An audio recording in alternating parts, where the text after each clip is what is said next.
प्रदेश अध्यक्ष राजेश राम और वरिष्ठ नेता शकील अहमद समेत कई दिग्गज हुए शामिल। अमर शहीदों को दी गई श्रद्धांजलि।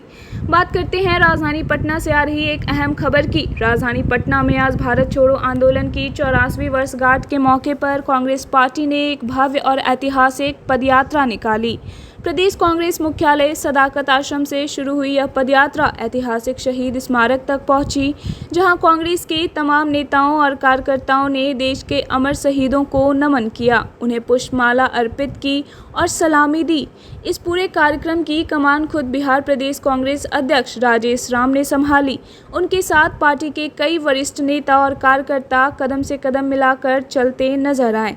इस मौके पर कांग्रेस नेताओं ने देश की आज़ादी के उन जवानों को याद किया और कहा कि भारत छोड़ो आंदोलन के बाद ही स्वतंत्रता संग्राम को एक नई और निर्णायक रफ्तार मिली थी। कांग्रेस पार्टी अपने उन तमाम पूर्वजों के बलिदान को आज के दिन शिद्दत से याद कर रही है, जिनके कड़े संघर्ष और प्रयासों के बदौलत आज हम खुली हवा में सांस ले रहे हैं। लेकिन यह पदयात्रा के दौरान राजनीतिक सरगर्मी भी पूरी तरह हाई नजर आई। प्रदेश अध्यक्ष राजेश राम ने मौजूदा केंद्र सरकार और बीजेपी पर जमकर निशाना साधा। उन्होंने तीखे तेवर अपनाते हुए कहा कि आज देश के अंदर भारतीय जनता पार्टी की नीतियों के कारण सिर्फ और सिर्फ नफरत फैलाई जा रही है और देश में आपसी भाईचारे यानी मोहब्बत की दुकान पूरी तरह से बंद हो चुकी है। आइए अब आपको सुनवाते हैं इस पूरे कार्यक्रम और राजनीतिक माहौल पर बिहार प्रदेश कांग्रेस अध्यक्ष राजेश राम और वरिष्ठ कांग्रेस नेता शकील अहमद ने क्या कुछ कहा। 9 अगस्त है, तिरंगा मार्च आपको निकला, क्या है इसमें? देखिए 9 अगस्त 1942 को ये ऐसा दिन है जहाँ पे अंग्रेजों के खिलाफ भारत जो है में जब ईस्ट इंडिया कंपनी आई थी तो एक आंदोलन आई थी अंग्रेजों भारत छोड़ो, और ये उसी समय से 9 अगस्त को एक ये आंदोलन जो हुई थी 9 अगस्त 1942 को, वो आंदोलन अंग्रेजों भारत छोड़ो के नाम से ये प्रसिद्ध हुआ। और हम हर साल भारतीय राष्ट्रीय कांग्रेस पार्टी पूरे देश में और बिहार में हम लोग हर साल 9 अगस्त को अपने उस स्मृति को याद करते हैं, स्मरण करते हैं और जनता को याद दिलाते हैं कि 9 अगस्त 1942 अंग्रेजों के भारत छोड़ो आंदोलन के नारे लगे थे। आज उस नारे के बदौलत हमारी स्वतंत्रता और आज़ादी मिली है और हम इस साथ ही साथ प्रतिज्ञान यहाँ लेते हैं कि हम संविधान के प्रति समर्पित हैं, हम संविधान को रक्षा करेंगे और भारत की एकजुटता को बनाए रखेंगे। जो है भारत के मंसूबे कमजोर करने वाले हैं वो भारत छोड़ो, इस नारे के साथ यहाँ तक आते हैं।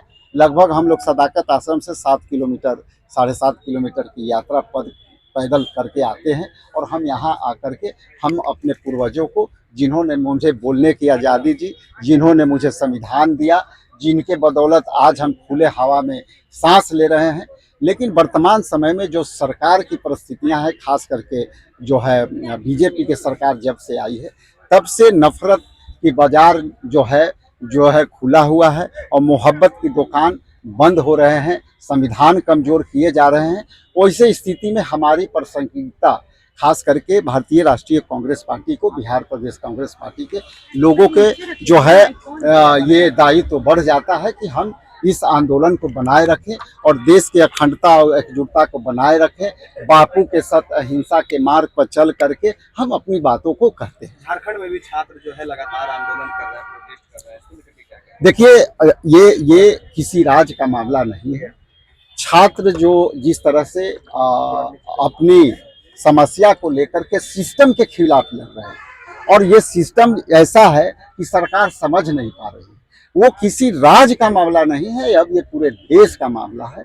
और जिसकी आप चर्चा करना चाहते हैं उसमें स्पष्ट है कि हमारे नेता ने भी कहा कि छात्रों की सिस्टम की लड़ाई कहीं भी हो सकती है, कैसे भी हो सकती है, इसमें राजनीति नहीं होना चाहिए।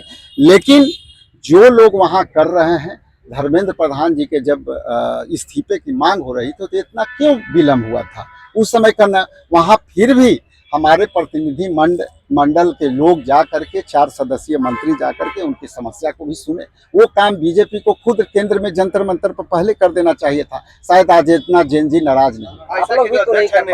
नेहा बोरा उन पर जो सियाई लिखी गई उसको लेकर क्या कहेंगे? देखिए ये छात्रों के आवाज लेकर के जिस तरह से प्रोटेस्ट हो रहा है, हमारे नेता जो है छात्रों को को लेकर के प्रयागराज में कार्यक्रम किया। ये समझने वाली बात है कि जो लोग काले स्याही फेंक रहे हैं वो छात्र के प्रोटेस्टर के रूप में वो वहां थी, लेकिन वो जिस तरह से स्याही फेंके गए वही स्याही कल इनकलाब लिखेगा, ऐसा बीजेपी तो कह रही है कि झारखंड में आपकी सरकार है, आपके गठबंधन की सरकार है। मैंने कहा कि हम वहाँ जरूर सरकार में हैं, लेकिन छात्रों के समाधान सिस्टम में सुधार केंद्र सरकार को करना है। और छात्र देखिए छात्रों की समस्या क्या है, हर बार नीट पेपर लीक हो रहा है, समय से परीक्षा नहीं हो रहा है, समय से रिजल्ट नहीं आ रहा है। उसी बात के चर्चा बिहार के छात्रों नौजवानों ने जाकर के उस मंच पर प्रयागराज के मंच पर राहुल जी के मंच पर कहा, उसमें कहा ये बात आई कि छात्रों की आंदोलन जो है गलत है। यहाँ जो बांटने की सवाल है ना, अब छात्र समझ गए हैं। जेएनजी भाई उसकी भी तो बात हो रही है ना, पेपर लीक सुनिए भाई पेपर लीक ये राष्ट्रीय मुद्दा बन गया है, किसी राज्य का मुद्दा नहीं है। बिहार में नहीं होता है, बिहार में हमारे ही आपके लोग सफर हो रहे हैं। ये सिस्टम के खिलाफ लड़ाई है, अब ये राष्ट्रीय मुद्दा बन चुका है, किसी राज्य को डिफाइन करके देखना।